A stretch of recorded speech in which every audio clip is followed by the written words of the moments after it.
Hello students. तो आगे हम अपना पार्ट 2 लेकर अकाउंटेंसी के लिए चैप्टर 1 क्लास 12 के लिए। लास्ट क्लास में हमने डिस्कस किया था कि एक पार्टनरशिप फर्म क्या होती है। उससे पहले हमने डिस्कस किया कि भाई कितने टाइप के हमारे पास बिजनेस देखने को मिलते हैं। हमने सोल प्रोप्राइटरशिप की बात की, पार्टनरशिप की बात की, कंपनीज की बात की, उसके अलावा हमने कोऑपरेटिव सोसाइटीज की बात की, जॉइंट इनटू फैमिली बिजनेस की बात की। लेकिन हमारा जो मेन टॉपिक है वो क्या, हमारा पार्टनरशिप। तो हम बात कर रहे हैं पार्टनरशिप के चैप्टर नंबर 1 की। हमने लास्ट वीडियो के अंदर डिस्कस किया था। जिसने वीडियो नहीं देखा, वीडियो का लिंक डिस्क्रिप्शन में डाल दूंगा। लास्ट वीडियो हमने डिस्कस किया व्हाट इज अ पार्टनरशिप, एक पार्टनरशिप फर्म होती क्या है, और साथ में हमने डिस्कस किया उसके फीचर्स। हमने उसके अंदर फीचर्स डिस्कस किए, भाई sharing of profit and losses होता है, उसके अंदर म्यूचुअल एजेंसी का काम करता है, अनलिमिटेड लायबिलिटी मिलेगी पार्टनरशिप बिजनेस के अंदर, पार्टनरशिप बिजनेस लॉफुल होना चाहिए। उसके बाद हमने बात की थी पार्टनरशिप बिजनेस के अंदर एक कॉन्ट्रेक्चुअल रिलेशनशिप देखने को मिलता है। तो आज हम बात करेंगे उसी कॉन्ट्रेक्चुअल रिलेशनशिप के ऊपर, जिसको हम नाम देंगे यहाँ पर पार्टनरशिप डीड। समझते हैं पार्टनरशिप डीड एक्चुअल में होती क्या है। लेट एग्जाम्पल, दो व्यक्ति हैं, let suppose mister X and mister Y. Mister X and mister Y, ये दो व्यक्ति हैं। अब इन दोनों व्यक्तियों ने सोचा कि क्यों ना एक बिजनेस शुरू किया जाए, जो कि हम पार्टनरशिप में स्टार्ट करते हैं। दोनों लोग मिलकर एक बिजनेस शुरू करते हैं। अब mister Y and mister X में भी देखो क्या होता है, जनरली लोग आते हैं एक रिलेशन के अंदर, एक पार्टनरशिप बिजनेस के अंदर। तो उसमें क्या होता है, एक दूसरे को जानते भी हो सकते हैं, फ्रेंड्स भी हो सकते हैं, क्योंकि स्ट्रेंजर्स जनरली बिजनेस में नहीं आते, ठीक है। लेकिन अगर मैं बात करूं, अब यहाँ पर ये लोग बिजनेस के अंदर आए, लेकिन कल को कोई डिस्प्यूट्स ना हो, कल को इनके बीच में कोई इनके रिलेशन खराब ना हो, एक बिजनेस का रिलेशन खराब ना हो, तो इसलिए इन्होंने क्या किया, अपने बीच में एक एग्रीमेंट बनवाया। इस एग्रीमेंट को हम क्या कहते हैं, पार्टनरशिप डीड। इस एग्रीमेंट को क्या कहा जाता है, पार्टनरशिप डीड, समझौता पत्र। यानी कि इन दो पार्टनर्स से और फर्म से जो रिलेशन है, इनके आपस के रिलेशन और जो फर्म के रिलेशन है, इनको हम किसके अंदर शो करेंगे, पार्टनरशिप डीड के अंदर हम प्रेजेंट करते हैं। क्लियर है। तो आज हम बात करेंगे पार्टनरशिप डीड के अंदर क्या क्या फीचर्स हैं, क्या क्या कंसिस्ट करती है पार्टनरशिप डीड, कौन कौन सी चीजें उसके अंदर लिखी जाती हैं। क्लियर है। चलो तो स्टार्ट करते हैं सबसे पहले पॉइंट से, details of partners. Details of partners का मतलब क्या समझते हैं। एक पार्टनरशिप डीड, पार्टनर्स के नेम्स, उनका address,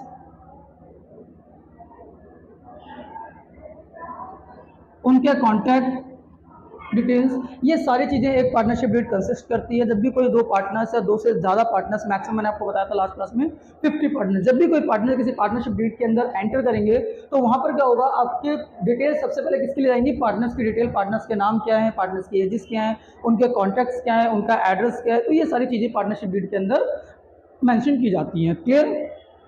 next topic, next point हमारा डिटेल्स ऑफ द फर्म। अब ये दो व्यक्तियों ने मिलकर या दो से अधिक व्यक्तियों ने मिलकर एक फर्म शुरू की, जिसको हमने नाम दिया, ये हमारी फर्म मान लेते हैं इसको, ये हमारी फर्म है। फर्म मतलब जो बिजनेस इन लोगों ने शुरू किया, उसको हम यहाँ फर्म भी कह सकते हैं। अच्छा, अब फर्म की डिटेल्स, फर्म की डिटेल्स मतलब भाई इनके बिजनेस का नाम क्या होने वाला है, नेम ऑफ बिजनेस, किस नाम से बिजनेस अपना जो है चलाने वाले हैं, बिजनेस का हेड ऑफिस कहाँ होगा, बिजनेस के कितने स्टोर्स वगैरह, अगर स्टोर्स वगैरह खोले तो कितने स्टोर्स खोलेंगे, या इसके कितने आउटलेट्स ये लोग खोल रहे हैं इस टाइम पे। तो ये सारी डिटेल, बिजनेस, बिजनेस किस चीज़ के बारे में, बिजनेस क्या करेंगे, बिजनेस के अंदर मैन्युफैक्चरिंग करेंगे, ट्रेडिंग करेंगे, या कुछ और काम करेंगे, तो सारी किसके अंदर आएंगी, डिटेल्स ऑफ फर्म के अंदर। उसके बाद बात करेंगे नेचर ऑफ बिजनेस, किस टाइप का बिजनेस खोल रहे हैं, मैन्युफैक्चरिंग बिजनेस है, सर्विस सेक्टर का बिजनेस है, एग्रीकल्चर से रिलेटेड बिजनेस है, किस नेचर का बिजनेस है इनका, तो यहाँ पर इनका आएगा नेचर ऑफ बिजनेस। क्लियर है। उसका कैपिटल कंट्रीब्यूशन, कैपिटल कंट्रीब्यूशन का यहाँ क्या मतलब होगा, अब जैसे हमने बात की यहाँ पर दो पार्टनर्स हमारे एक्स एंड वाई, तो मिस्टर एक्स ने कितनी कैपिटल कंट्रीब्यूट की, मिस्टर वाई ने कितनी कैपिटल कंट्रीब्यूट की। एक बिजनेस को शो, लेट एग्जांपल इनकी पूरी फर्म की कैपिटल 10 लाख रुपए है, मिस्टर एक्स ने 5 लाख दिए, मिस्टर वाई ने 5 लाख दिए, तो ये क्या आ जाएगा यहाँ पर, कैपिटल कंट्रीब्यूशन ऑफ पार्टनर्स की, एक पार्टनर ने इस फर्म के अंदर कितनी कैपिटल कंट्रीब्यूट की है। नेक्स्ट हमारा वैल्यूएशन ऑफ एसेट्स। अब देखो एक पार्टनरशिप डीड इस चीज को बहुत अच्छे से कंसिस्ट करती है कि भाई वैल्यूएशन ऑफ एसेट, अगर कल को कोई पार्टनर आ रहा है, कोई पार्टनर जा रहा है, लेट एग्जांपल कोई एडमिशन ले रहा है, कोई नया पार्टनर, कोई मिस्टर जेड फर्म में एंट्री लेने आ गए, या फिर मिस्टर एक्स कह रहे भाई मैं फर्म से रिटायर होना चाहता हूँ, या किसी की अनयूजुअल डेथ हो गई, या इनकैपेबल हो गया कोई पार्टनर पार्टनरशिप फर्म में काम करने के लिए, तो उस केस में वैल्यूएशन ऑफ एसेट्स या वैल्यूएशन ऑफ लायबिलिटीज किस प्रकार किया जाएगा, उसके भी डिटेल सारी मेंशन होंगी पार्टनरशिप डीड के अंदर। नेक्स्ट है rights and duties of partner, rights and duties of partner. Her partners के पास क्या क्या राइट है, सभी पार्टनर्स पे क्या राइट्स है, उनके क्या अधिकार है डिसीजन लेने के, और साथ में उनकी क्या क्या ड्यूटीज रहेंगी एक पार्टनरशिप फर्म के प्रति, वो सारी की सारी चीजें इसके अंदर मेंशन की जाएंगी। नेक्स्ट आपका admission, retirement, death of a partner. अगर किसी पार्टनर को एडमिट करना है, कोई नए पार्टनर को फर्म के अंदर एडमिट करना है, कोई ओल्ड पार्टनर फर्म से रिटायर होना चाहता है, या फिर किसी पार्टनर की अनयूजली डेथ हो जाती है, तो उस केस में पार्टनरशिप फर्म का क्या करना है, उसको डिसॉल्व करना है या डिसॉल्व नहीं होगी, माइनर एज अ पार्टनर बनाया जाएगा, उसकी फैमिली से किसी को पार्टनर, तो ये सारी डिटेल्स, ठीक है। अगर किसी पार्टनर की डेथ हो जाती है तो उसके साथ क्या किया जाएगा, अगर रिटायरमेंट हुआ तो पार्टनर को लोन, उसकी कैपिटल कैसे वापस की जाएगी, ये सारी की सारी जो डिटेल्स है इसके अंदर कंसिस्ट की जाएंगी, पार्टनरशिप डीड के अंदर ये सारी चीजें मेंशन की जाती हैं, क्लियर है। उसके बाद सेटलमेंट ऑफ डिस्प्यूट्स, अगर कल को किसी पार्टनर के बीच में, किसी दो पार्टनर्स के बीच में या दो से ज्यादा, जो भी पार्टनर्स, किसी पार्टनर्स के बीच में कोई डिस्प्यूट हो जाता है, डिस्प्यूट इन द सेंस कोई लड़ाई झगड़ा हो जाता है, कोई मन मुटाव हो जाता है, तो उसको किस प्रकार सेटल किया जाएगा, एक फर्म के अंदर पार्टनर्स के अंदर अगर किसी चीज को लेकर डिस्प्यूट्स भी हो जाते हैं तो उसको कैसे सेटल किया जाएगा, regarding interest on capital, salary, profit, इन किसी भी चीज को लेकर अगर कोई डिस्प्यूट होता है तो उसको सेटलमेंट किसके अकॉर्डिंग किया जाएगा, पार्टनरशिप डीड के अकॉर्डिंग किया जाता है, क्लियर है।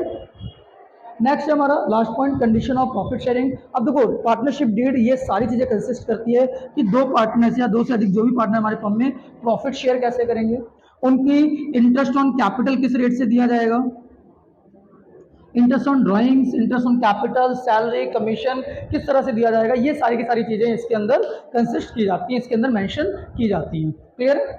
करो, कर दिया माइक चालू। ओके बच्चों, तो अभी हमने बात की कि एक पार्टनरशिप डीड जो है क्या क्या चीज़ें कंसिस्ट करती है, क्या क्या उसके अंदर मेंशन की जाती हैं चीज़ें, ये सिर्फ कुछ चीज़ें लिखी है मैंने, इसके अलावा भी कई सारी चीज़ें होती हैं जो हम पार्टनरशिप डीड के अंदर मेंशन कर सकते हैं। बट अब अगले पॉइंट आता है कि अगर पार्टनरशिप डीड ना हो तो, क्योंकि जैसे मैंने एग्जाम्पल लिया अभी, दो पार्टनर्स, दो फ्रेंड्स भी हो सकते हैं, दो भाई भी मिलकर पार्टनरशिप फर्म शुरू कर सकते हैं, तो कई बार क्या करते हैं पार्टनरशिप जो डीड है, मैंने आपको लास्ट क्लास में बताया था कि ओरल भी हो सकती है और रिटन भी। बेटर क्या होता है, आप रिटन लिखो। देखो ओरल पार्टनरशिप डीड में क्या होता है, आपके पास कोई एविडेंस नहीं होगा, आपने कोई चीज बोली, आपने आज डिस्कशन किया, आप साल खत्म होते होते भूल गए, तो कई बार डिस्प्यूट्स के प्रॉब्लम्स हो जाते हैं।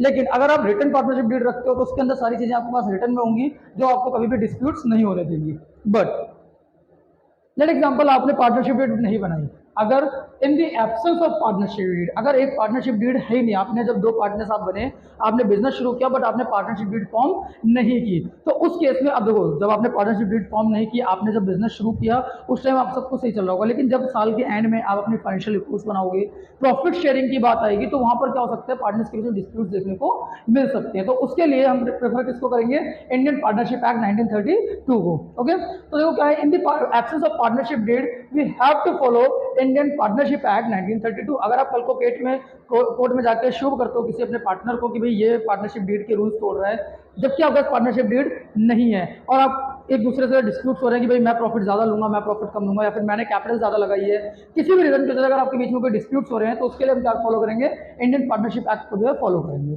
क्लियर है। चलो तो बात करते हैं, देखो अगर किसी पार्टनर की सैलरी की, यहां पर मैं बात करूं, अगर किसी पार्टनर की सैलरी की बात करूं, मैंने कहा सैलरी टू अ पार्टनर। अब कोई पार्टनर है, उस पार्टनर ने पूरे साल बिजनेस में काम किया, पूरे साल उसने बिजनेस में काम किया, काफी मेहनत से काम किया, अब साल के एंड में कहता है कि भाई मुझे तो बिजनेस में सैलरी चाहिए। लेकिन देखो अब सिंपल सी बात है, अगर आपके पास पार्टनरशिप डीड होती तो उसके अंदर आपने पॉइंट मेंशन कर रखा होता, जो एक्टिव पार्टनर होगा उसको हम इतनी सैलरी पे करेंगे, बट यहाँ पर क्या है, आपके पास पार्टनरशिप डीड नहीं है, एब्सेंस ऑफ पार्टनरशिप डीड है, तो उस केस में हमारा एक्ट कहता है कि salary to a partner will be not allowed. जो सैलरी है एक पार्टनर की उसको अलाउ नहीं की जाएगी, क्यों, क्योंकि आपका पार्टनरशिप डीड नहीं है, तो आपने बेशक काम किया हो, एक्टिव पार्टनर थे, स्लीपिंग पार्टनर थे, मैटर नहीं करता, आपको किसी भी टाइप की सैलरी अलाउ नहीं की जाएगी, क्लियर है। नेक्स्ट टॉपिक है हमारा commission to a partner.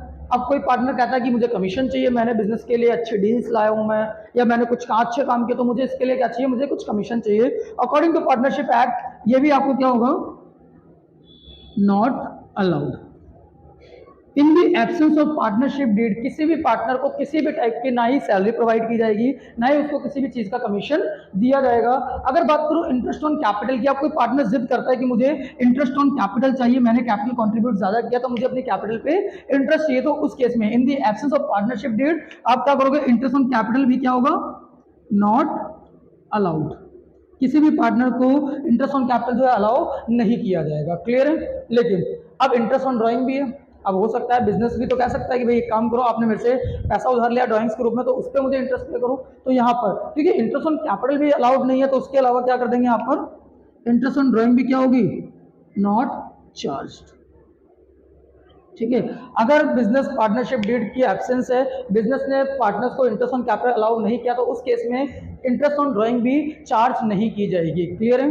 Next, अगर किसी पार्टनर ने interest on loan by partner, किसी पार्टनर ने फर्म को लोन दिया है, किसी पार्टनर ने, लाइक दो पार्टनर थे, किसी एक पार्टनर ने फर्म को लोन दिया कुछ टाइम के लिए, और उस केस में अब देखो फिर से लोन दिया, लेकिन हमारे पास पार्टनरशिप डीड के अंदर ऐसी कोई चीज, या फिर एब्सेंस थी पार्टनरशिप, या फिर पार्टनरशिप डीड के अंदर ऐसी कोई कंडीशन थी नहीं कि अगर पार्टनर कोई लोन देगा तो उसको किस रेट पे इंटरेस्ट दिया जाए, ये डिस्कशन नहीं हुआ। तो उस केस में क्या होगा, पार्टनर तो लोन कुछ भी मांग लिया, इंटरेस्ट मुझे 10% चाहिए, 12% चाहिए, बट हमारा एक्ट क्या कहता है, अगर कुछ कभी ऐसा केस आए किसी पार्टनर ने फर्म को लोन दिया बट रेट ऑफ इंटरेस्ट वहां पर मेंशन नहीं थी, तो उस केस में जो पार्टनर को इंटरेस्ट दिया जाएगा वो दिया जाएगा 6% पर एनम। कितना इंटरेस्ट दिया जाएगा, 6% पर एनम के रेट से इंटरेस्ट दिया जाएगा। क्लियर। नेक्स्ट हमारा शेयरिंग ऑफ प्रॉफिट्स। अब जो प्रॉफिट्स हैं उसको कैसे शेयर किया जाए, अब यहाँ पर भी पार्टनर्स के बीच में डिस्प्यूट देखने को मिल सकते हैं। रीजंस क्या है इसके, किसी पार्टनर ने ज्यादा कैपिटल कंट्रीब्यूट की होगी, किसी पार्टनर ने कम कैपिटल कंट्रीब्यूट की होगी, तो उसमें डिस्प्यूट होते हैं, भाई मैंने ज्यादा कैपिटल लगाई है मुझे ज्यादा प्रॉफिट चाहिए, आपने कम कैपिटल लगाया आपको कम प्रॉफिट मिलेगा। या फिर स्लीपिंग एक्टिव पार्टनर के बीच में डिस्प्यूट होते हैं, भाई मैंने ज्यादा काम किया तो मुझे ज्यादा प्रॉफिट मिलना चाहिए, आपने कम काम किया आपको कम प्रॉफिट मिलना चाहिए। तो हमारा एक्ट क्या कहता है, अगर आपके पास पार्टनरशिप डीड नहीं है, अगर आपके पास पार्टनरशिप डीड की एब्सेंस है, तो उस केस में profit should be divided equally, profit should be divided equally, यानी कि अगर आपके पास पार्टनरशिप डीड नहीं है तो हमारे एक्ट के अकॉर्डिंग जो भी प्रॉफिट्स या लॉसेज होंगे उसको हम इक्वली डिस्ट्रीब्यूट करेंगे। ओके, तो इस वीडियो में हमने डिस्कस किया कि क्या हमारे पास पार्टनरशिप डीड क्या होती है, उसके क्या क्या फीचर्स होते हैं। उसके बाद हमने बात की अगर पार्टनरशिप डीड हमारे फर्म में ना हो तो उसके अलावा हम क्या कर सकते हैं, पार्टनरशिप एक्ट को फॉलो कर सकते हैं और उसके अकॉर्डिंग क्या क्या टर्म्स एंड कंडीशन हमें देखने को मिल सकती है, ये चीज़ हमने डिस्कस की। पार्टनरशिप का इंट्रोडक्शन डिस्क्रिप्शन लिंक में डाल दूंगा वीडियो का पार्ट फर्स्ट का, अगर आपने नहीं देखी तो जाकर देख लीजिएगा। नेक्स्ट वीडियो में हम डिस्कस करेंगे कि कैसे पार्टनरशिप फर्म के अंदर अकाउंटिंग की जाती है, इन सभी चीज़ों की कैलकुलेशंस कैसे की जाती हैं, ये हम डिस्कस करेंगे नेक्स्ट वीडियो में। Thank you.